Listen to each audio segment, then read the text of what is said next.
여호수아서 2장 1절 24절까지고요. 2장 1절 먼저 읽겠습니다. 눈의 아들 여호수아가 시딤에서 두 사람을 정탐꾼으로 보내며 이르되 가서 그 땅과 여리고를 엿보라 하매 그들이 가서 라합이라 하는 기생의 집에 들어가 거기서 유숙하더니 어떤 사람이 여리고 왕에게 말하여 이르되 보소서 이 밤에 이스라엘 자손 중에 몇 사람이 이 땅을 정탐하러 이리로 들어왔나이다.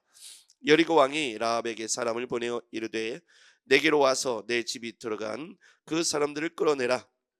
그들은 이 온 땅을 정탐하러 왔느니라. 그 여인이 이 두 사람을 이미 숨진지라. 이르되 과연 이 사람들이 내게 왔으나 그들이 어디서 왔는지 나는 알지 못하였고 그 사람들이 어두워 성문을 닫을 때쯤에 되어 나갔으니 어디로 갔는지 내가 알지 못하나 급히 따라가라. 그리하면 그들을 따라 잡으리라 하였으나 그가 이미 그들을 이끌고 지붕에 올라가서 그 지붕에 버려놓은 삼대에 숨겼더라. 그 사람들은 요단 나루터까지 그들을 쫓아갔고 그들을 뒤쫓는 자들이 나가자 곧 성문을 닫았더라. 또 그들이 눕기 전에 라합이 지붕에 올라가서 그들에게 이르되 말하되 여호와께서 이 땅을 너희에게 주신 줄을 내가 아노라. 우리가 너희를 심히 두려워하고 이 땅 주민들이 다 너희 앞에서 간담이 녹나니 이는 너희가 애굽에서 나올 때에 여호와께서 너희 앞에서 홍해물을 마르게 하신 일과 너희가 요단 저쪽에 있는 아모리 사람의 두 왕 시혼과 옥에게 행한 일 곧 그들을 전멸시킨 일을 우리가 들었음이니라. 우리가 듣자 곧 마음이 녹았고 너희로 말미암아 사람이 정신을 잃었나니 너희의 하나님 여호와는 위로는 하늘에서도 아래로는 땅에서도 하나님이시니라. 그러므로 이제 정하노니 내가 너희를 선대하였은즉 너희도 내 아버지의 집을 선대하도록 여호와로 내게 맹세하고 내게 증표를 내라. 그리고 나의 부모와 나의 남녀 형제와 그들에게 속한 모든 사람을 살려주어 우리 목숨을 죽음에서 건져내라. 그 사람들이 그들에게 이르되 내가 우리의 이 일을 누설하지 아니하면 우리의 목숨으로 너희를 대신할 것이요 여호와께서 우리에게 이 땅을 주실 때에는 인자하고 진실하게 너희를 대우하리라. 라합이 그들을 창문에서 줄로 달아내리니 그의 집이 성벽 위에 있으므로 그가 성벽 위에 거주하였음이라. 라합이 그들에게 이르되 두렵건대 뒤쫓는 사람들이 너희와 마주칠까 하노니 너희는 산으로 가서 거기서 사흘 동안 숨어 있다가 뒤쫓는 자들이 돌아간 후에 너희의 길을 갈지니라. 그 사람들이 그에게 이르되 네가 우리에게 서약하게 한 이 맹세에 대하여 우리가 허물이 없게 하리니 우리가 이 땅에 들어올 때에 우리를 달아내린 창문에 이 붉은 줄을 메고 내 부모와 형제와 내 아버지의 가족을 다 내 집에 모으라. 누구든지 내 집에 거리로 나가면 그의 피가 그의 머리로 돌아갈 것이요 우리는 허물이 없으리라. 그러나 누구든지 너와 함께 집에 있는 자에게 손을 대면 그의 피는 우리의 머리로 돌아오려니와 내가 우리의 이 일을 누설하면 내가 우리에게 서약하게 한 맹세에 대하여 우리에게 허물이 없으리라니. 라합이 이르되 너희의 말로 할 것이라 하고 그들을 보내어 가게 하고 붉은 줄을 창문에 매니라. 그들이 가서 산에 이르러 뒤쫓는 자들이 돌아가기까지 사흘을 거기 매물매 뒤쫓는 자들이 그들을 길에서 두루 찾다가 찾지 못하니라. 그 두 사람이 돌이켜 산에서 내려와 강을 건너 눈의 아들 여호수아에게 나아가서 그들이 겪은 모든 일을 고하고 또 여호수아에게 이르되 진실로 여호와께서 그 온 땅을 우리 손에 주셨으므로 그 땅의 모든 주민이 우리 앞에서 간담이 녹더이다 하더라.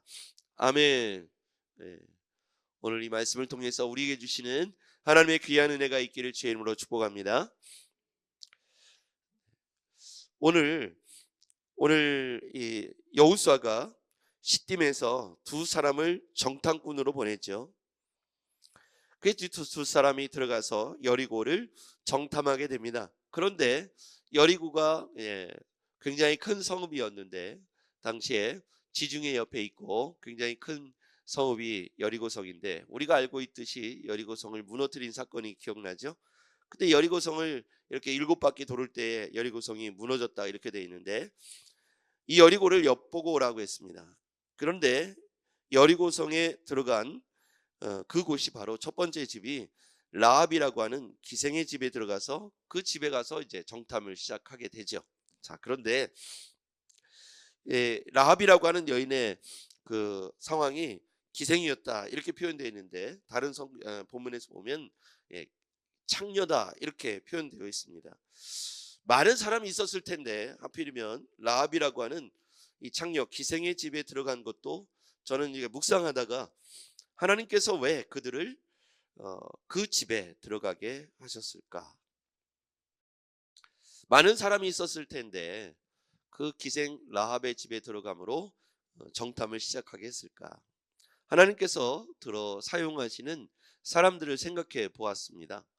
우리도 연약한 존재이고 부족한 존재이기에 하나님께서 들어 사용하시는 사람들은 완벽하고 사용할 만한 사람, 그런 사람이 아니라 오히려 이 여리고성을 점령하는 데 있어서 아주 중요한 역할을 감당하는 라합이라고 하는 사람, 이 사람을 통해서 하나님이 위대하고 놀라운 일을 시작하시지요.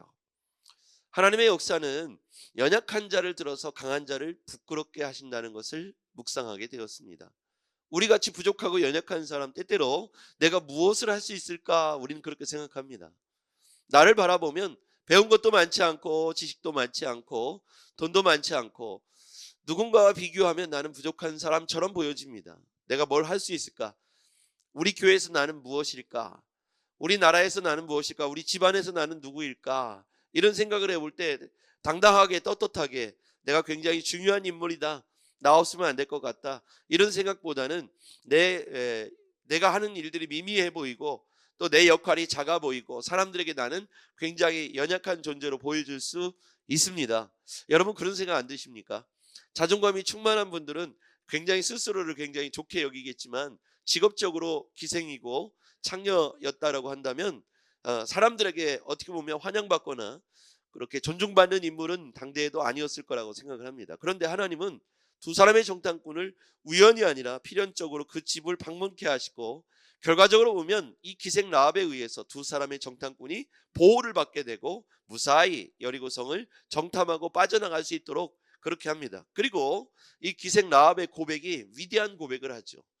이 기생 라합의 고백이 이 여리고성 전체의 분위기를 전달하는 것일 수도 있지만 이 믿음의 고백을 통해서 정말 우리는 새로운 이 이스라엘이 출애굽해서 이 여리고성에 들어가기까지 40년의 시간들 동안 무의미한 시간이 아니었다는 사실을 기생 라합을 통해서 듣게 됩니다.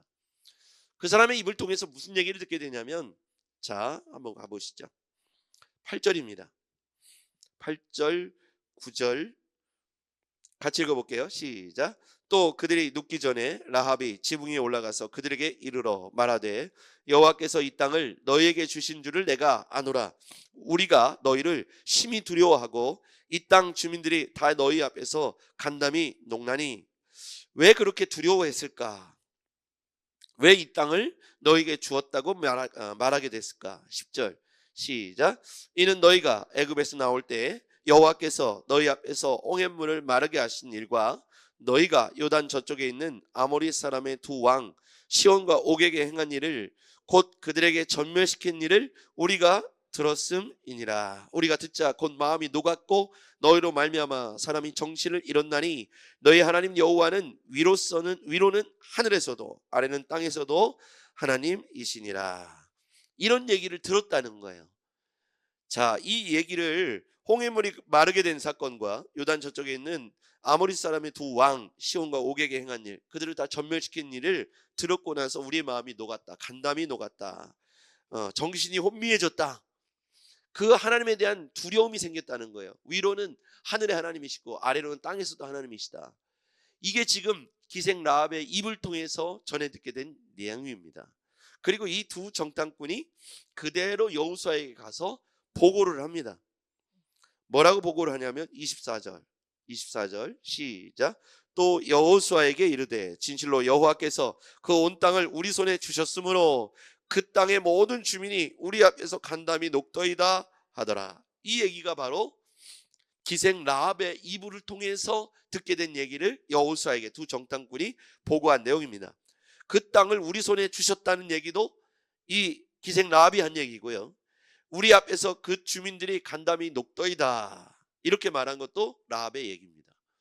그러니까 기생 라합은 당시에 존중을 받지 못할 어떤 창녀의 신분이었습니다. 그럼에도 불구하고 이 여인의 고백이 위대했다는 거예요.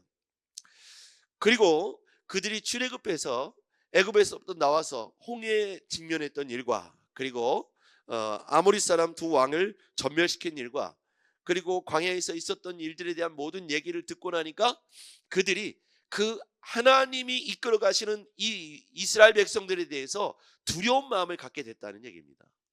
하나님께서 그렇게 하셨다는 사실을 이 창녀 라합을 통해서 듣게 되었다는 거예요. 9절에 보니까 여호와께서 이 땅을 너희에게 주신 줄을 내가 아노라.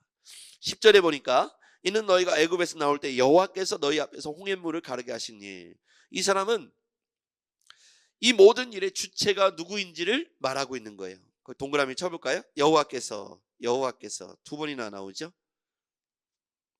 그러면서 신앙 고백과 같이 고백을 합니다. 11절에 보니까 너희 하나님 여호와는 위로는 하늘에서도 아래는 땅에서도 하나님이시니라. 통치자이시다. 땅의 통치자이시다. 위로는 하늘, 땅에서도 하나님. 그러니까 우주 만물 가운데 하늘과 땅에서 통치자가 누구이시냐, 이게 바로 지금 기생 라합의 고백입니다. 하나님이시다는 것이죠. 하나님이 함께하는 이스라엘 민족을 생각할 때 우리가 간담이 녹았다, 두려웠다, 정신이 혼미해졌다. 그래서 이 여인이 자기가 죽을 수도 있음에도 불구하고 두 정탐꾼을 숨겨두고 탈출을 돕죠. 그러니까 이 믿음의 이 기생 라합이지만, 비록 기생 라합이지만 위대한 믿음의 선택을 했다는 거예요. 하나님이 함께 하신 이스라엘 민족을 선택했다는 얘기는 하나님을 선택했다는 얘기와 동일하다고 생각합니다. 하나님을 선택했다는 이 여인의 믿음의 고백은, 믿음의 선택은 훗날 어떻게 됩니까? 구원을 얻게 되죠. 어떤 구원을 얻습니까? 이스라엘 민족이 여리고성에 들어왔을 때 이 가족만은 살려주게 되죠. 그것을 어떻게 표현했습니까? 21절 자기를 내가 당신들을 선대했으니까 나를 살려달라, 이렇게 말했을 때 21절 시작. 라합이 이르되 너희 말대로 할 것이라 하고 그들을 보내어 가게 하고 붉은 줄을 창문에 매니라. 붉은 줄을 징표로 창문에 매놓으면 이 집만은 건너뛰고 살려주겠다는 징표가 되는 거예요. 두 정탐꾼에게 약속을 받아낸 거예요. 나를 살려준다는 징표를, 표징을 달라 그랬더니 그 붉은 줄을 매놓으라는 거예요. 여러분, 붉은 줄을 매놓으면 이 집을 건너뛰겠다, 이렇게 생각하면 뭐가 생각나십니까? 6월절이 생각나죠. 출애굽기에 나오는 어린 양의 피를 문설주에 발라놓은 집에 대해서 하나님의 사자가 건너가는 사건, 6월절이잖아요. 그 사건이 떠올리지 않습니까? 구원이 나온 거예요. 그렇죠? 자, 다시 한번 정리해 볼게요. 비록 기생의 신분, 창녀의 신분이었지만 왜 두 정탐꾼이 그 안에 들어갔을까요? 하나님은 연약한 자를 통해서 강한 자를 부끄럽게 하십니다. 하나님의 위대한 역사는 그가 강하기 때문에 이를 성취하시는 게 아니에요. 내가 강하기 때문에, 준비되어 있기 때문에 하나님이 나를 들어 쓴 게 아닙니다. 하나님은 연약하고 부족한 자를 들어서 인류 역사를 이끌어 가십니다. 부족하지만 당대의 사람들에게 존중받지 못하는 사람일지 모르지만, 직업적으로 천대하지만 하나님은 기생 라합을 선택하셨어요. 그런데 그렇게 선택한 배경을 보니까 이 사람의 고백과 선택이 위대했다는 거예요. 믿음의 선택을 합니다. 누가 진짜 하나님인지를 알아봤다는 거예요. 내가 소문 들었는데, 이 라합의 얘기에 내가 소문을 들었는데 당신들이 홍해를 마른 땅과 같이 건넜다는 사실을, 당신들의 위대한 하나님이 그렇게 했다는 사실을 내가 알고 있다. 그리고 당신들의 하나님이 그 아모리 왕 시온과 옥에게 했던 일들, 그들이 대항하다가 전멸당했던 일들을 내가 들었다는 거예요. 그래서 나는 선택을 하겠다는 거예요. 내가 지금 여리고 왕의 말을 듣지 않고 당신들의 하나님을 내가 선택하겠다는 거예요. 내가 이게 발각되면 죽을 수도 있지만 나는 반드시 당신들의 위대한 하나님이 이 땅을 정복할 것이라고 나는 안다는 거예요. 그리고 뭐라고 얘기하냐면 이 땅을 당신들의 하나님께서 당신들에게 주셨다고 말하고 있어요. 그러니까 기생 라합이지만 그걸 알아본 거예요. 놀랍지 않습니까? 자기의 구원이 어디에 있다는 사실을 아는 거예요. 소문으로 많은 사람이 들었겠죠. 기생 라합만 들은 게 아니라 다른 사람들도 그 이야기를 라합이 들었다면 다른 사람도 들었을 겁니다. 그런데 라합은 위대한 고백을 하죠. 당신들의 하나님은 위로는 하늘에서도 땅에서도 당신들의 하나님이 하나님이시다는 거예요. 통치자시라는 거예요. 나는 당신들의 하나님께 내 인생을 드리겠다는 거예요. 내 인생을 맡기겠다는 거예요. 내 목숨을 거기에 걸겠다는 거예요. 그러면서 나를 살려줄 징표를 알려달라 그랬더니 이 두 사람이, 정탐꾼이 약속을 한 거예요. 이 붉은 줄을, 이 기생 라합이 그 높은 성벽 쪽에 사니까 이 두 사람을 탈출시킬 때 붉은 줄에 매가지고 내려보낸 겁니다. 그러면서 이 붉은 줄을 창문에 매달아 놓으라. 그러면 당신들의 집은 구원을 얻게 될 것이다. 이게 유월절 어린 양의 피를 상징하죠. 구원, 예수님의 십자가 보혈을 상징하죠. 그러므로 우리의 구원은 예수 그리스도로 말미암는다는 겁니다. 이게 조금 더 우리에게 내려오면 무슨 얘기냐면 이 땅에 많은 사람들이 예수에 관한, 하나님에 관한 소문을 듣게 되잖아요. 하나님이 살아계시다. 하나님이 지금도 역사하신다. 천지만물 우주만물 가운데 이런 기적과 역사는 지금도 살아계신 하나님의 증거다. 역사다. 많은 사람이 듣게 되잖아요. 홍해가 마른 땅이 되어진 것 같이 지금도 하나님의 위대한 역사가 사람들의 귀에, 입에 들려집니다. 그렇죠. 우리 연예인들이 시상하거나 스포츠인들이 시상할 때 하나님께서 하셨습니다. 나는 연약했지만 하나님이 나를 이 자리에 세우셨습니다. 오직 하나님께 영광입니다. 이런 얘기를 많이 하지 않습니까? 뿐만 아니라 위대한 사람들이 우리 주변에 곳곳에 있어서 신앙인들이 하나님의 역사를 말하죠. 물론 그렇지 않은 사람도 있습니다만, 그래서 많은 사람들이 하나님의 위대한 역사, 기적, 간증을 듣고 있습니다. 그런데 어떤 사람은 간담이 녹을 만큼 그 하나님을 두려워해서 하나님의 나라와 영광을 위하여 자신이 하나님 앞에 자신의 삶의 선택, 믿음의 결단을 하는 라합과 같은 사람이 있지만, 어떤 사람들은 교만해서 그게 어디 하나님의 일이랴. 자, 여기에서 구원이 갈라지는 거예요. 기생 라합이지만 그가 하나님을 선택했을 때, 하나님을 알아보고 고백하고 선택했을 때 그의 가족까지도 구원받았습니다. 그렇죠. 그런데 어떤 사람들은, 지금의 시대에 어떤 사람들은 그걸 멸시하고 오히려 조롱하고 하나님의 교회를 핍박하는 일에 섰다면 그는 구원 얻을 수 있는 기회를 놓쳐버린 겁니다. 오늘 우리에게 주어진 이 소문, 하나님에 관한 역사를 향하여 우린 전해주어야 합니다. 그들이 예수 그리스도를 영접할 수 있도록, 붉은 줄을 창문에 메고 예수 그리스도를 영접할 수 있도록 우리는 복음을 전달해 주어야 합니다. 구원 얻는 일을 위하여 하나님은 여전히 우리를 사용하기를 원하십니다. 하나님은 두 정탐꾼을 우연히 기생 라합의 집에 들어간 게 아닙니다. 그들을, 그 가족을 구원하시고자 한 구원 계획이 있었기 때문이죠. 오늘 우리가 이 자리에 나온 게 우연이 아닙니다. 오늘 우리가 이 말씀을 들은 게 우연이 아닙니다. 말씀을 듣고 이 말씀과 같이 우리에게 찾아오신, 나를 구원하러 찾아오신, 나는 무능력하고 부족하고 연약한 존재, 구원받기에 부족한 존재이지만 나의 믿음의 결단과 선택을 하나님께서 기뻐하시며 우리를 구원 얻는 백성이 되게 하셨습니다. 우리가 구원 얻을 뿐만 아니라 우리의 자녀들도 구원 얻어야 되고 우리의 이웃들도 구원 얻어야 합니다. 구원받기로 예정되고 작정된 한 사람을 얻기 위하여 우린 기도하면서 그들에게 복음을 전해주는 오늘 하루가 되기를 주의 이름으로 축복합니다. 기도하겠습니다. 전능하신 아버지 하나님, 오늘 기생 라합은 미천한 신분이었지만 그가 위대한 믿음의 선택을 하는 것을 볼 수 있었습니다.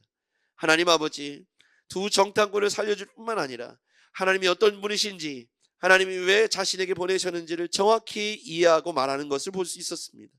하나님께서 그에게 붉은 줄을 창문에 매게 하시고 구원을 얻게 하신 것 같이 오늘 우리에게도, 우리 사회 속에서도 이 구원의 역사가 일어나기를 간절히 원합니다. 예수님의 이름으로 기도했습니다. 아멘.